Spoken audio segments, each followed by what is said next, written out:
Welcome to the Accounting Technology Fireside Chat podcast. Now, sit back and enjoy while Nick and Trevor help you use your technology to make money and delight your clients. Well, good morning and welcome to the Accounting Technology Fireside Chat podcast from lockdown in Sydney. How are you, Trevor? Oh, we were just talking about it, isn't it? Unfortunately, you guys in Sydney can't behave and teach all the politicians that we can do it. We don't need to be treated like children.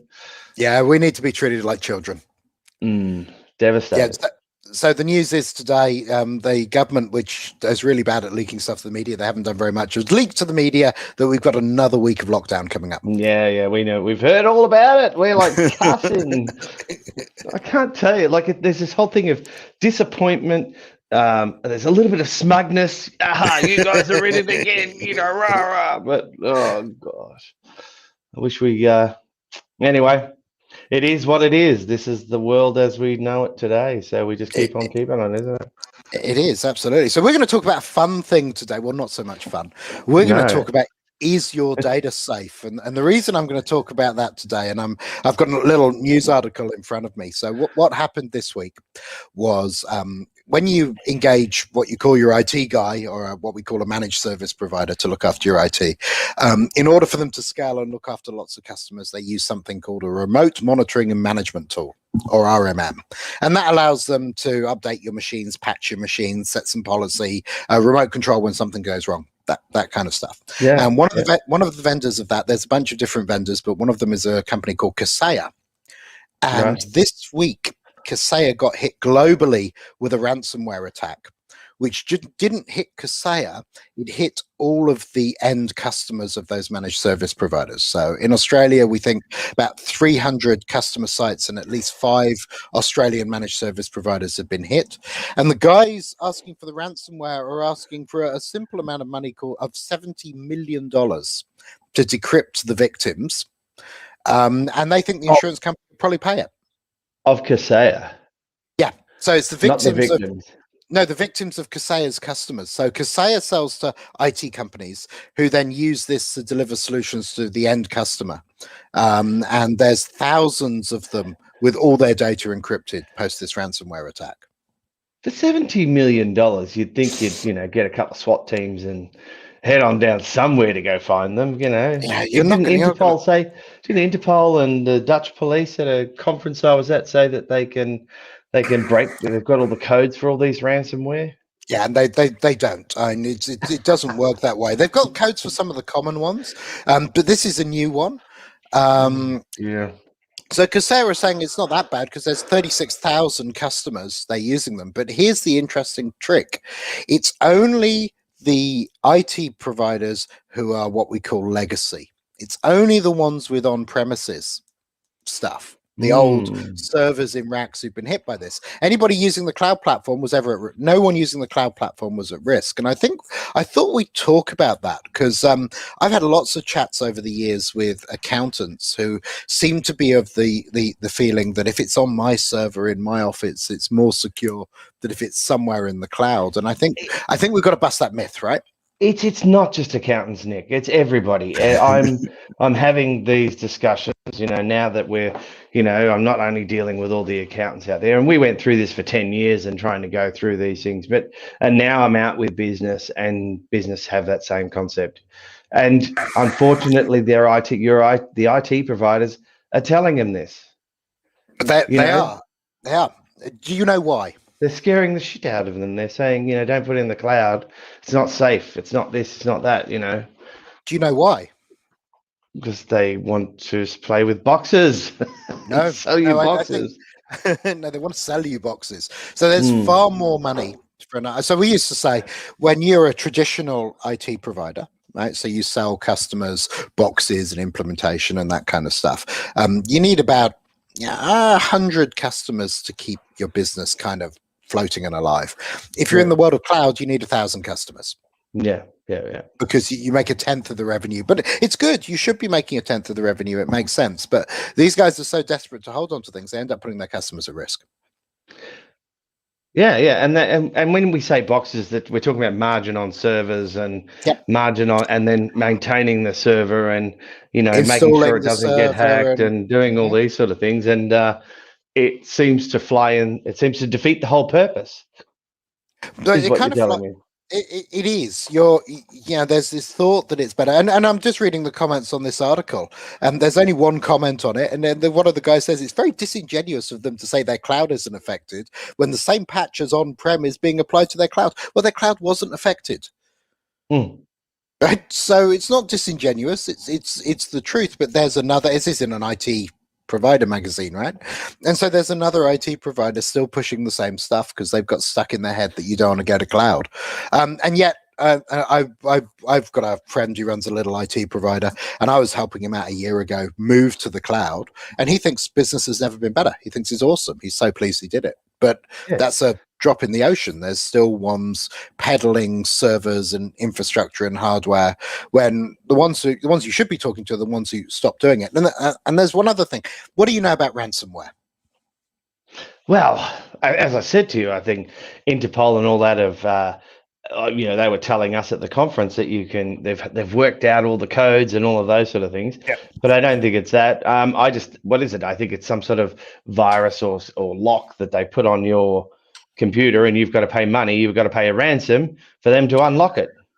So how do you know they're going to do that? Exactly, and there's a couple of things because I've been reading quite a lot about this. First of all, they encrypt all of your data, and there's certain types of encryption you can use that would take all of the computing power in the world up until the heat death of the universe to break. So they use pretty strong encryption. And yes, you're right. Interpol can break the known ransomwares, but it doesn't take very much to build one that isn't known. It's not that difficult. So they go, and then they put up a page saying if you want to decrypt it, you can buy the key by sending us Bitcoin or whatever to this address. But you've got no guarantee they're going to give you the key. And it was worse. A friend was telling me in America, if it's state sponsored, so it's not just some random hacker group, but it's coming from North Korea or Iran or one of those companies that are on the list that the US consider terrorism. If you pay the amount, you're considered to be aiding and abetting terrorists, and you will be arrested.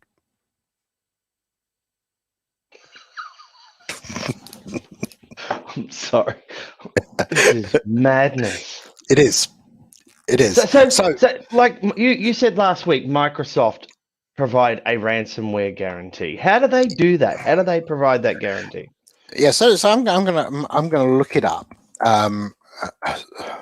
Microsoft ransomware protections. I'm going to look it up so I make sure that I get the right thing. So, all right. So there's a bunch of things you can do, but the key thing is using Microsoft OneDrive. Right. Right. So if you only have your files on your PC, yeah. Right.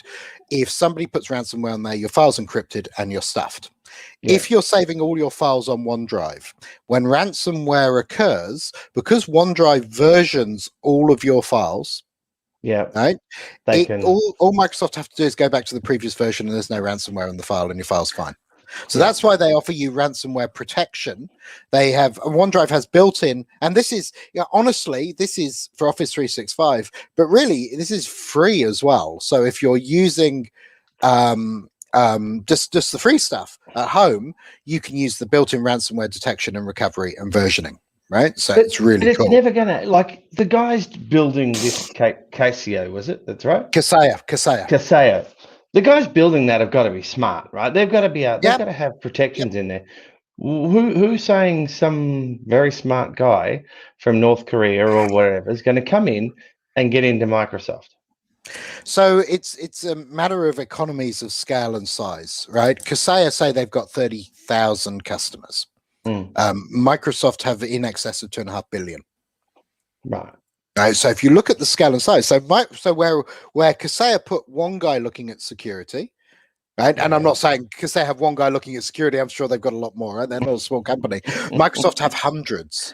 Right, they have whole teams looking at this the whole time. They're hooked into all the major government's security centers. They are so far across this, but also they've been kind of smart. They've gone, we built our infrastructure so well, it actually, and there's things you can do to protect from data, malware, and ransomware. But there's three things you can do to stop this to start with. Right, first of all, visiting unsafe, suspicious, or fake websites on your work PC. Next, opening file attachments you weren't expecting or from people you don't know. Don't do that. And thirdly, opening bad, malicious or bad links in email, Facebook, Twitter, and other social media, or in SMS chats. Don't click on links.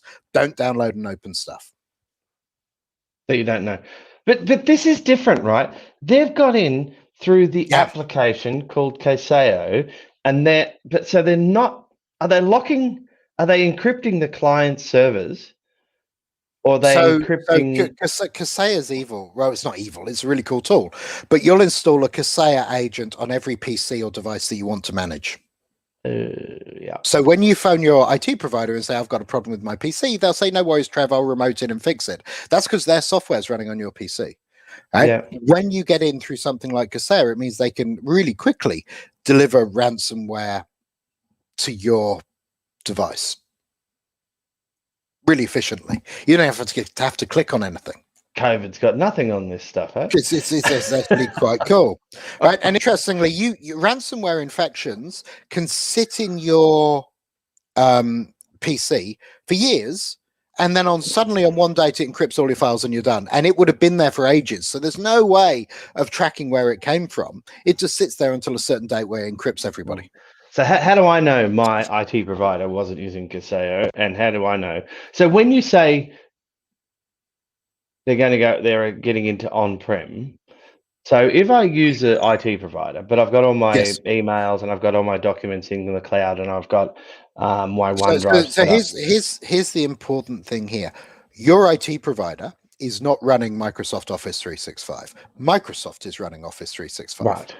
Right? So if you're on Office 365 and your files are on SharePoint or OneDrive, and you have no files you store locally and you don't have servers, then you're a lot better off than someone. But if I had a server for all my legacy applications, the legacy data, that could be at risk. Yes. And my PCs probably need to be wiped and re-cleaned and all of these sort of things to make sure that's okay. Yep.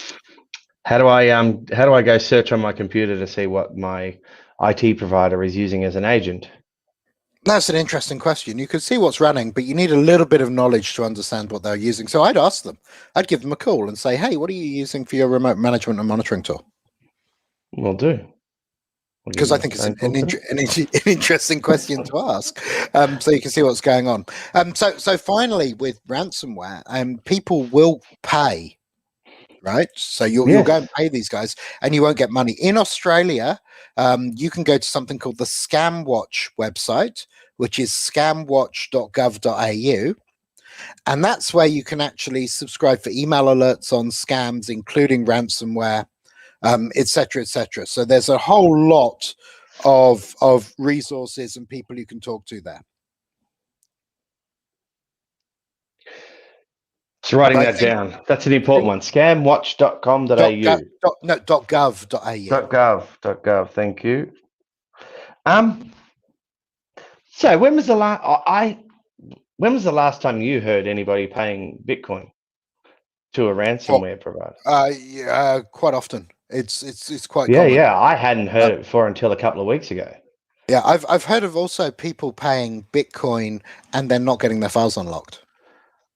Ooh. Yeah. So this guy, it was about 4 or 5 years ago, he paid 3 Bitcoin. Wow, that's quite a lot of money. No, it was only $800 a Bitcoin back then. But I thought, wow. So the amount lost this year in Victoria across 31,000 reports is $35 million so far. New South Wales has done better. We've lost $44 million so far. That's across all of ScamWatch's scams, right? So it's not just ransomware. But this industry, this stuff, what's going on, it's a multi-billion-dollar industry that's going in and putting these viruses on and attacking. And you're just saying ransomware. You're not talking about other other hacks and getting in and tricking people to pay money. That's different again, isn't it? There's all sorts of other things as well. So if you go to the ScamWatch website and have a look at hacking, that will give you a whole thing on what ransomware is, how to notice it, how to find out that it's happening, all sorts of stuff. Now we're sitting here and a little bit flabbergasted that there's hearing that IT providers are still providing this and still doing those sort of things, because we've been talking about this for 10 years. Yes. Nick. 10, and that's why I'm a little bit tired of it. I feel like how I started the conversation about New South Wales in lockdown again, a little bit disappointed and a little bit smug. I'm disappointed that as an industry we've not moved, and I'm talking about everything in business, that we haven't moved, and we've got people still convincing people that that's okay, and and you need to be and having a server, and you need to upgrade this, and we've still got this going on, but I'm a little bit smug because I'm sitting there. We've been talking about this for so long. I think in at Hub One, we only have, when we were at Hub One and we were doing managed services, we only ever had one client ever got a ransomware attack and lost any data, and that was a single PC. And we said to him, but we did tell you to you remember that? Yep. And he said, oh yeah, but I put it on my desktop, and that was before. So now you can sync your desktop to OneDrive. Yeah, that's right. We'll back up and all of that. So you don't even get that anymore. So well, the neat thing about doing that as well is I rebuild my PC on a regular basis because I'm now running the early builds of Windows 11. Which means that it's probably a weekly rebuild. But I've got it down to such a fine art now. I can totally wipe my machine and rebuild it. And it takes the machine about 4 hours, but it does it all itself. There's no manual intervention. And all my documents and files and everything are back there as they were. Yeah. Yeah, I do. I was talking to someone yesterday. I do a complete rebuild without fail every 3 months, but not weekly. But anyway, I've got dodgy beta builds on mine. Yeah, and we got things like, and maybe one thing we could talk about is Edge, the new version, the Edge browser and Chrome browser, but the beauty of all of that is your Microsoft account's all linked to it all, and it just turns out it's all connected again. You've got all you don't have to there's not much to put together again. It's all in there. Yeah, it's also got a password manager in it. So both of those browsers have a password manager. They'll suggest passwords for things you log into, and they'll keep a list of your passwords there as well, so you can find them. As long as you make sure you're using. So here's the key thing, the key trick. There's only one: use multi-factor authentication. Yeah. Right, so do not just have a username and password, because you'll get nobbled. Have a username and password and something else. So whether it's one of those codes on your phone, whether it's biometrics, looking at your what your face looks like, or your thumbprint, or whatever it is, have multi-factor authentication, because that really stops them in their tracks. Okay, so let's list down what do we have to do today. Yep. If we're worried about things, first thing, contact your IT provider and ask them what they're using for. So if you're worried about the Kaseya breach, right? First of all, phone your IT provider and ask them if they're using Kaseya, Kaseya, and ask them if they've been impacted by the recent ransomware issue. Yeah. That's the first. But if you've got a server on prem, yes, and they've used Kaseya, but is it that, or is it also the Kaseya? The Kaseya software needs to be running on-prem. So talk to your IT provider. They'll have got lots of communications from Kaseya if they use it, and they'll understand your risk. If they use something else, that other provider will have reached out to them to say whether they're impacted or not. Yeah. Okay. So in the first instance, speak to your IT provider. Your next instance, if you've got files locally or on a file server, is to talk to your IT provider about how you get them into Office 365, how you get those things into OneDrive and OneDrive for Business to protect yourself from ransomware. Exactly. Like having any documents on a server now is crazy. I understand you may have a legacy application and so forth, like that haven't moved to the cloud. But you can run those. You can definitely run those. We were crazily for the first, from 2011 to 2018, working out how we pretty much got every application into a cloud-based, into an Azure environment. Yeah, but that's not, in some ways that's not good enough. You want to be using software as a service applications wherever you can. You don't want to be running legacy applications on servers that you have to maintain an antivirus and keep updated. And that's just hard work. So here's some other ways to protect yourself. Make sure your antivirus and anti-spyware is up to date. If you have Windows 10, I would suggest you use the Microsoft one that comes as part of your operating system. Yeah. I wouldn't be using a third-party one. I think the Microsoft one's better. That's Windows Defender. It's Windows Defender. So Windows 10 or 11, make sure that's turned on and you're using it. Do a virus check. You can go into the security settings on your computer and do a virus check. Make sure your network is secure and you don't use external Wi-Fi hotspots. So you don't connect to the airport or the pub or the cafe or McDonald's. I use your phone. Well, you use tether to your phone and VPN as well if you can. Right. Okay. With you. Okay. Choose passwords that are difficult to guess. We talked about this last week. Do multi-factor authentication. All right. Next, don't click on attachments or open attachments or click on links that you've got from strangers. If at all you're worried, phone someone and say, "Did you just send me something?" Then nobody's going to be upset about you saying that. Send them a Teams message or something. Don't, if you get some scam on Facebook, don't message the person who sent you the scam on Facebook and say, "Is this a scam?" Because if the hacker's got their account, they'll respond and say, "No, it's not a scam. It's all fine. It's not a scam. It's all all good." Be wary. You know, one thing is read the email address that it's coming from. So when it comes from nick.whale.gov.au, I used to go, and telling me to put $10,000 into this account. I knew it wasn't you. Yes. Not that we had the $10,000. Yeah. Cool. There's also a wonderful site which doesn't link anymore, so I'm not going to even link to that. But the Australian government have a site called Stay Smart Online.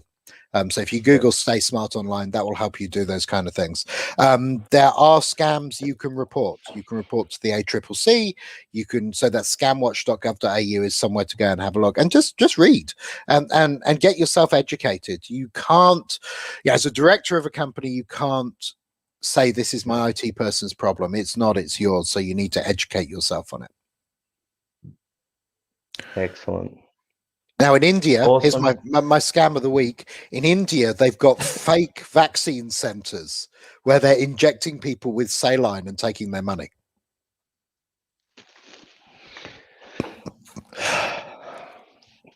Whereas in New South Wales, we just inject public school boys with Pfizer. Yeah, I know. I saw that. Well, do you think that was this is a good little idea? Let's get everybody going, and then we'll. Maybe it's a little test to see what happens, you know. I hate to go to politics on this thing, but New South Wales Health said it was an accident. And having done some work in schools, I failed to see how you can accidentally slip and inject 163 students without filling out an awful lot of paperwork.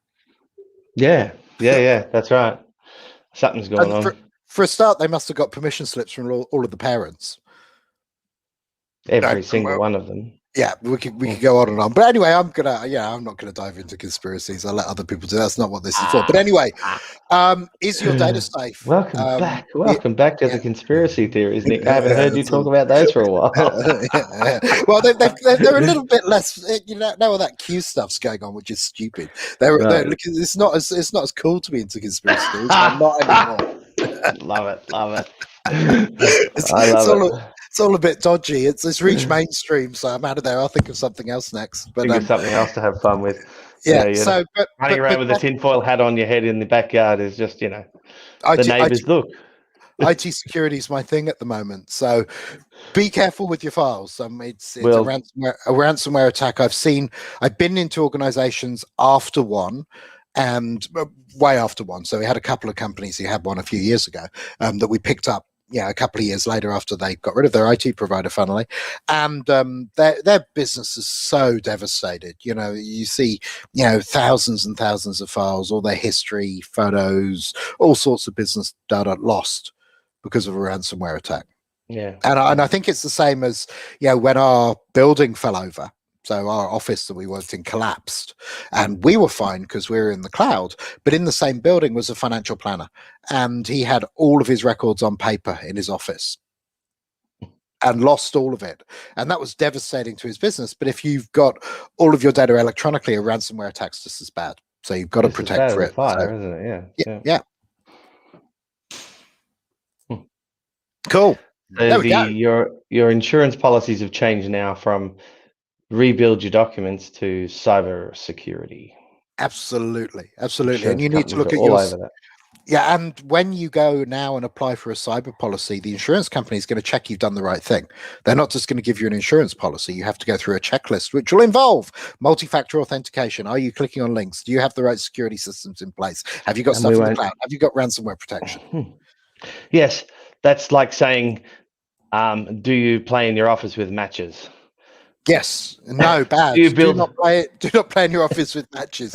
Do not build open log fires in your office. Yeah, that's the same sort of thing, isn't it? Yeah. Cool. Trev, that's been lots of fun this morning. That has been fun. Very exciting, and there's a bit of work for me to go and do as well, and everybody else to go and do. It's really good to just make sure that we're all on top of these things. So another great discussion, Nick. Thanks again. Cool. Awesome. You have a great day, and I'll go back to lockdown. Get back in the lockdown. Get back in your box. Bye. See you later.